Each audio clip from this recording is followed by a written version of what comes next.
Hi, this is Kim Beeler. I'm an assistant director and career coach at the University Career Center. Welcome to the presentation on virtual career fair preparation. Before I start talking about virtual fairs, I want to share with you an overview about the services offered by the UCC. Broadly speaking, we help undergraduates, graduates, and alumni with things like major and career exploration, job searches, application documents, networking, and interview prep. Basically, if it relates to your job interest, we're here to help. We'll meet with you via phone or video chat, and when campus is open, we'll meet you in person as well. Now let's get started.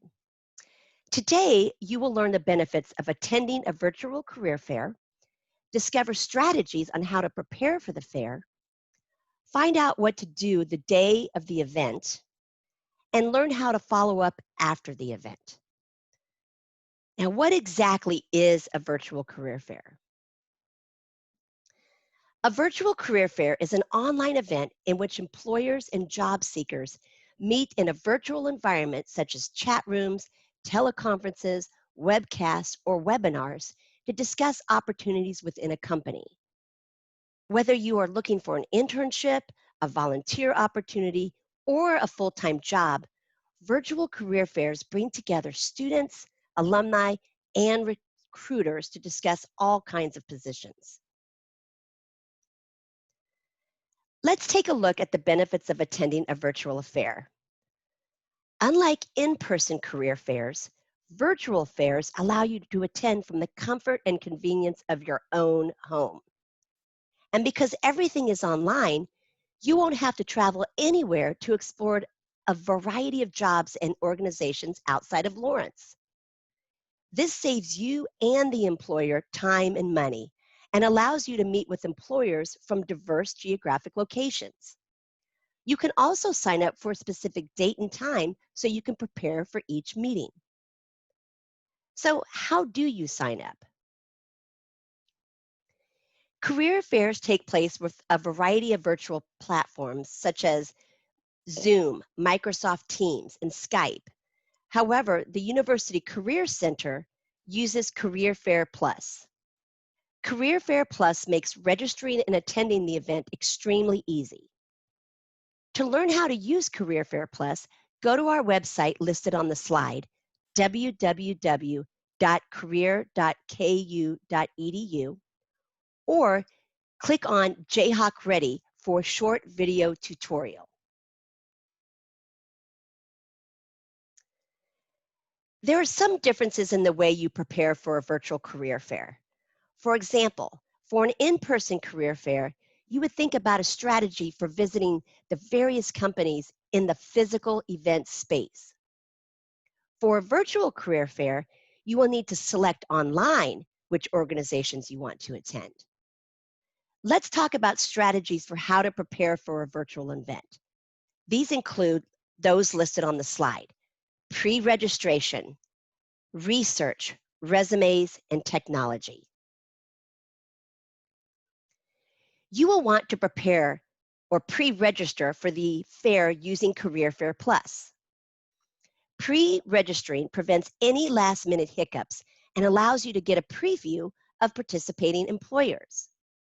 To register for any UCC event, go to the website listed on the slide, www.hirejayhawks.ku.edu, which is highlighted in yellow. There you can log into your account using your alphanumeric student email and password.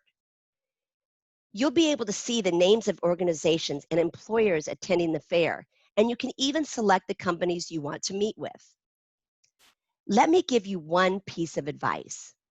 When choosing companies, don't forget to choose a few alternate organizations as well. Smaller organizations or organizations that are not easily recognizable often have incredible entry-level positions with great potential. Next, try to do some basic research on the organizations.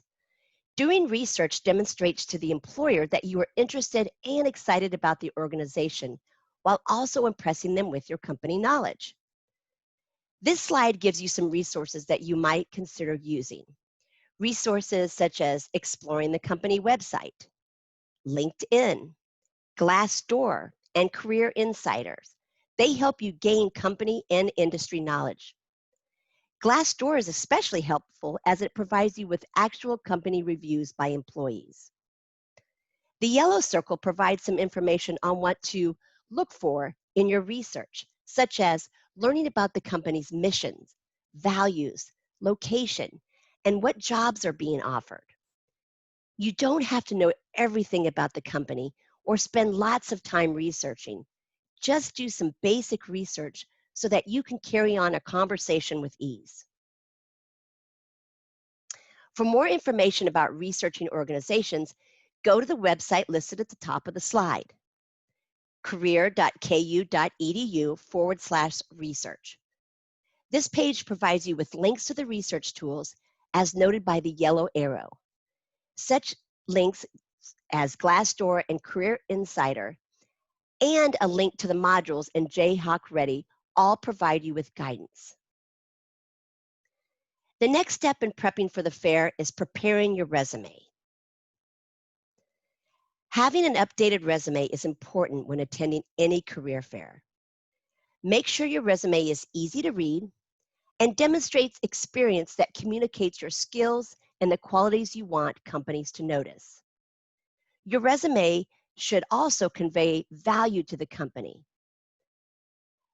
If possible, have it updated, proofed, and reviewed by someone before the fair. If you want a quick review of your resume, you could submit it to our office using the resume dropbox, also located on this slide.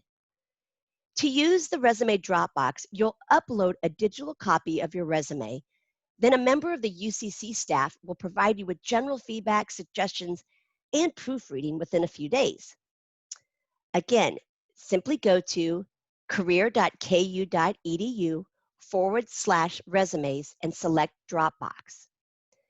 If you're looking for more comprehensive feedback, you can sign up for a resume review appointment via Hire Jayhawks or by calling the UCC directly.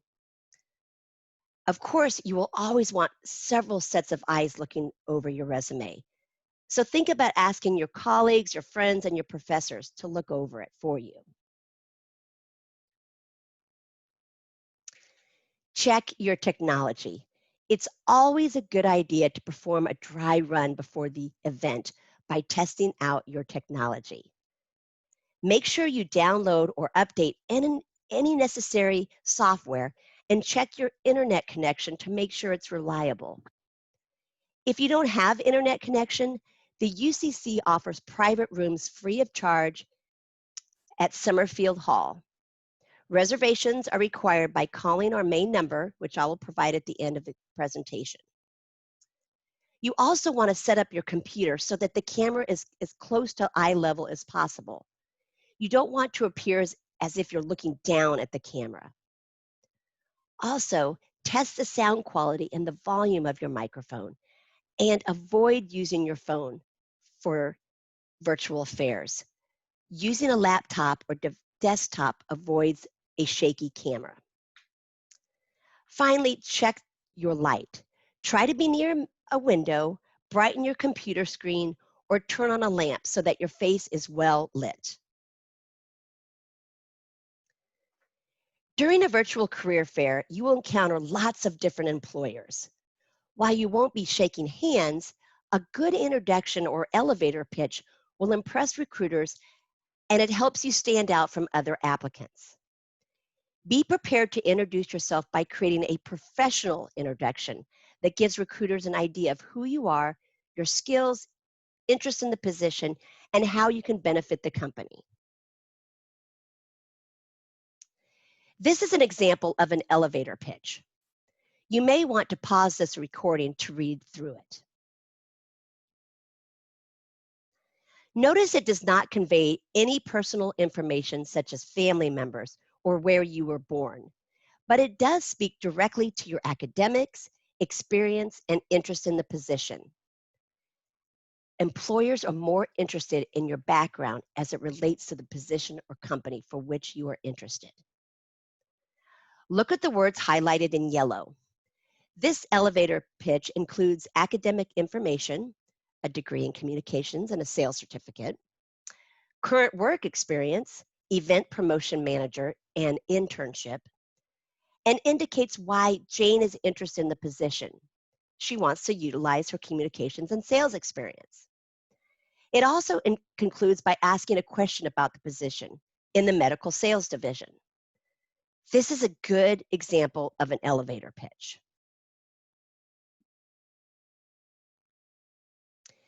If you are needing help with your elevator pitch, check out this career fair Mad Lib sheet.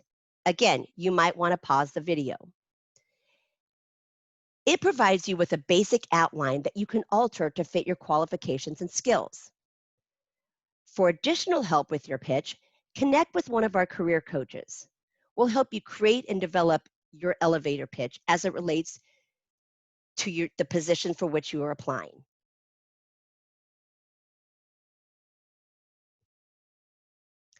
Just like an in-person career fair, you want to put your best foot forward by dressing professionally, demonstrating body language that conveys interest, and remaining engaged with employers by asking questions. Let's take a more in-depth look at each of these. Let's talk about attire. The bottom line is this: dress professionally even if it is online. You can expect to interact with employers in chat rooms and during one-on-one meetings in chat rooms, so dress appropriately. Business casual is widely accepted online, but look presentable from head to toe. Trust me, you don't want to get caught in your pajama bottoms. Also, make sure the room is quiet and your background is not distracting. Remember, location, location, location. Position yourself in front of a blank wall, a bookcase, or a neutral picture. You can even download a virtual background to hide a distracting background. Finally, minimize distractions by putting your phone on silent, moving those pets to a different room, and letting your roommates, your family, your friends know the time of the fair. The last thing I want you to remember is to be engaged with the employer and ask good questions. Be present. It's tempting to sit back and simply listen during a career fair, but try to engage with the employer by introducing yourself and asking questions about the organizations and its positions. Questions like, what makes an applicant stand out in your company? How do you define success within the first months of employment? Or do you have a formal training program for new employees?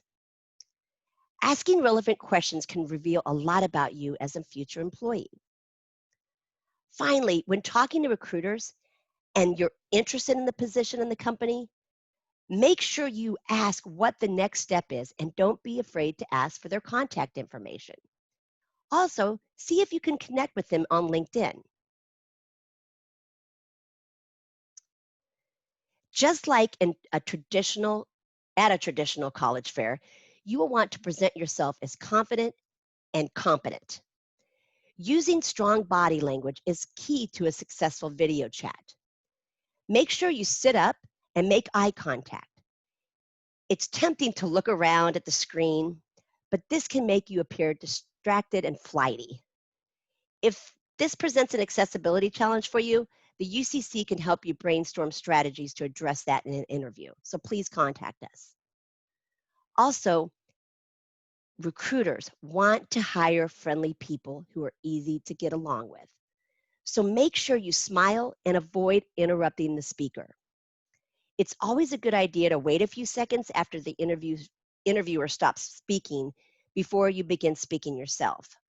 We all know how easy it is for conversations to overlap during a video chat. Finally, speak clearly and at a good, steady rate.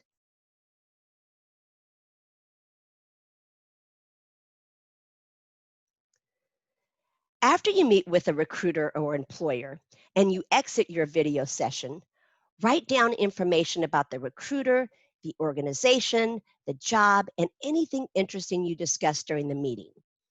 Trust me, it'll help you differentiate between all those organizations and will be helpful when writing thank you notes. Recruiters meet with several candidates and review multiple resumes. Therefore, it is super important to thank recruiters for their time by sending an email thank you, and do this in a timely manner, preferably 24 hours. The ideal way to follow up with recruiters is to mention something memorable about your conversation.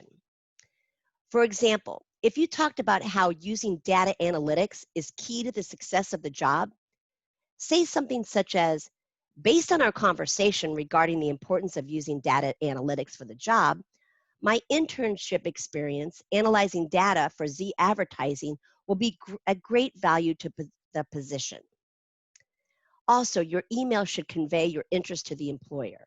Let them know you want to work for the company. Finally, follow-up emails should be concrete, action-oriented, and positive, reinforcing that you are the candidate for the job. Did you know that 25% of hiring managers say they would not hire someone who didn't send a post-interview thank you note? Are you getting how important it is to write a thank you? Here's an example of a thank you email. Note that it starts by thanking the employer for the opportunity to meet with them, followed by what was learned during the meeting and your interest in the organization. It also conveys that you have the skills needed for the job. Feel free to add your LinkedIn address if it's up to date, and remember, the sooner you send a thank you email, the better. Thank you for attending this presentation on preparing for a virtual fair. If you have any questions or you'd like to schedule an appointment with the University Career Center, feel free to call 785-864-3624 or go online at career.ku.edu and click on Hire Jayhawks to schedule your appointment online. Also, if you would like more information on events, visit our career page, www.career.ku.edu, or join one of our social media sites listed on the right hand of the slide. Thank you again for listening, and good luck at the virtual career fair.